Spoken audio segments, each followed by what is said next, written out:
Our top story this hour, Tibetan Human Rights Centre in India is holding an event to decode the Chinese propaganda machine, termed Decoding CCP. The project by Tibetans in exile claims to be a guide to unpack the propaganda jargon and slogans of the Chinese Communist Party. Now, TCHRD is the first non-governmental Tibetan human rights organization established in India in 1996. The group monitors, documents, conducts research on the human rights situation in Tibet and provides information to the international community. Today's event, Decoding CCP, is the first of its kind reference guide available through a website that provides tools to assess the intentions of the Chinese Communist Party through the Tibetan perspective.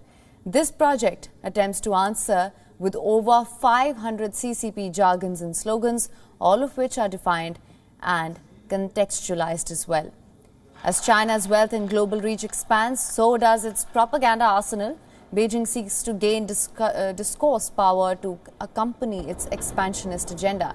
Tibetans, who have lived alongside their much bigger and more powerful Chinese neighbor for many centuries, claim they now really know how Chinese leaders think. Tibetans are now offering this deep insight into Chinese motives and intentions to the world. And for more details now, we're being joined by WION's principal diplomatic correspondent, Sidhant Sibal. Sidhant, thank you so much for joining us. This project by Tibetans in exile claims to be a guide, like I mentioned, to unpack the propaganda jargon and slogans of the Communist Party, Chinese Communist Party.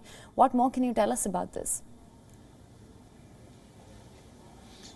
Well, I'm standing at the site where the entire event happened just 1 hour ago, and I'm joined by Sharing Somo, who is in fact the brain behind the entire website. She, along with her team, decoded how these words are used by the Chinese authorities, by the Chinese Communist Party, to send the message across to the world and inside as well as to how things should be. Let me ask you, ma'am, my first question, an obvious question. We've talked about this website. It has 500 words, but how will it help to decode the current Chinese propaganda that has become so obvious these days?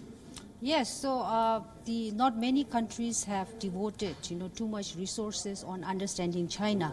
So this website is an answer to that.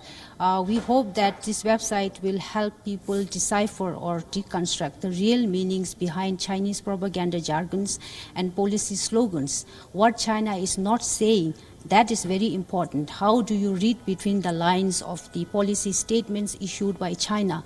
This website in an answer to that, and we hope that it will benefit a wide variety of stakeholders who are worried about the unpeaceful rise of China. Ma'am, my second question and my last question is, how does this website helps anyone here in India to understand the Chinese propaganda at a time when we know at the line of actual control what has happened, especially when it comes to use of terms like development villages, border villages, that in a sense helped you also tell to the world that how the construction activity has increased when it comes to line of actual control, especially when it comes to India-Tibet border.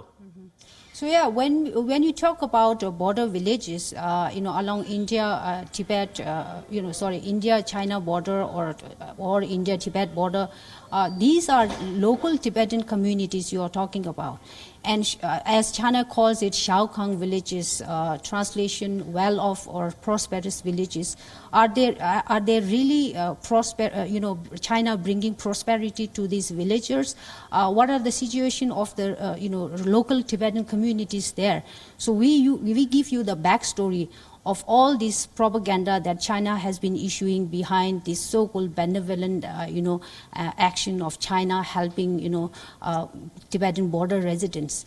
So that is, I think, will be very beneficial for anyone, concerned about Chinese actions along the border. Not just researchers, but also government agencies, diplomats, even civil society organizations will benefit from this website. Yeah. Well, thank you so much, ma'am, for speaking to WION. But clearly, Chinese propaganda is something that has been talked about. There are many Chinese websites who have been going overboard these days. But there has been an eerie similarity between the Chinese, the Communist Party propaganda, and the Soviet propaganda. And this is something we have seen here at the press conference as well. Back to the studio. WION is now available in your country. Download the app now. Get all the news on the move.